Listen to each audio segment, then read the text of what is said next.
الرحمن الرحیم۔ صحیح مسلم کی حدیث ہے، اللہ کے نبی صلی اللہ علیہ وسلم نے فرمایا کہ بیمار اونٹ کو تندرست اونٹ کے قریب مت لے کر جاؤ۔ صحیح مسلم کی ہی ایک اور حدیث ہے کہ قبیلہ ثقیف کا وفد آپ صلی اللہ علیہ وسلم کی خدمت میں حاضر ہوا تو پیارے نبی صلی اللہ علیہ وسلم نے اس میں سے ایک کوڑ زدہ مریض کو باہر ہی ٹھہرا دیا اور پیغام بھجوایا کہ ہم نے تمہاری بیعت کر لی، یہیں سے لوٹ جاؤ۔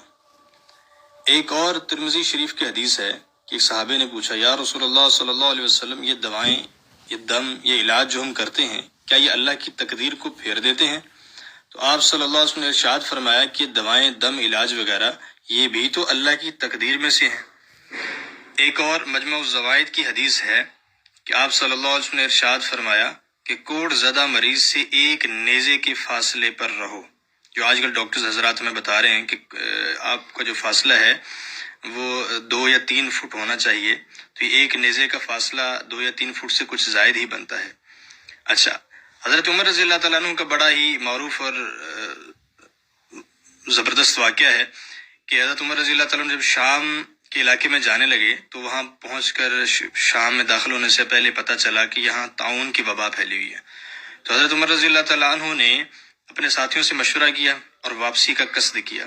تو ابو عبیدہ بن الجراح رضی اللہ تعالیٰ عنہ نے فرمایا کہ اے عمر، کیا آپ اللہ کی تقدیر سے بھاگ رہے؟ تو ارشاد فرمایا کہ کاش یہ سوال تمہارے علاوہ کسی اور نے کیا ہوتا، میں اللہ کی تقدیر سے اللہ کی تقدیر کی طرف بھاگ رہا ہوں۔ اور پھر وہاں حضرت عبد الرحمن بن عوف رضی اللہ تعالیٰ عنہ نے اس بات کی تصدیق کی کہ اللہ کے نبی صلی اللہ علیہ وسلم نے ارشاد فرمایا کہ جب تم سنو کہ کسی علاقے میں وبا ہے تو وہاں مت جاؤ، اور اگر تمہارے علاقے میں وبا آ جائے تو وہاں سے مت بھاگو۔ تو ان ساری احادیث اور واقعات سے ہمیں یہ پتہ چلتا ہے کہ اسلام جو ہے وہ تدابیر کی تلقین کرتا ہے کہ آپ کو احتیاطی تدابیر اختیار کرنی چاہیے، اور احتیاطی تدابیر جو ہے وہ توکل کے منافی نہیں ہیں، وہ یقین کے منافی نہیں ہیں، وہ اللہ پر بھروسے کے منافی نہیں ہیں۔ اللہ تعالیٰ ہمیں معاف فرمائے۔ 2-4 مولوی حضرات کی میں تقریر سن رہا تھا، میں تو نہیں سمجھتا کہ وہ مکمل عالم ہوں گے۔ اگر مکمل عالم ہوتے تو یہ ساری باتیں ان کی نظر میں ہوتی۔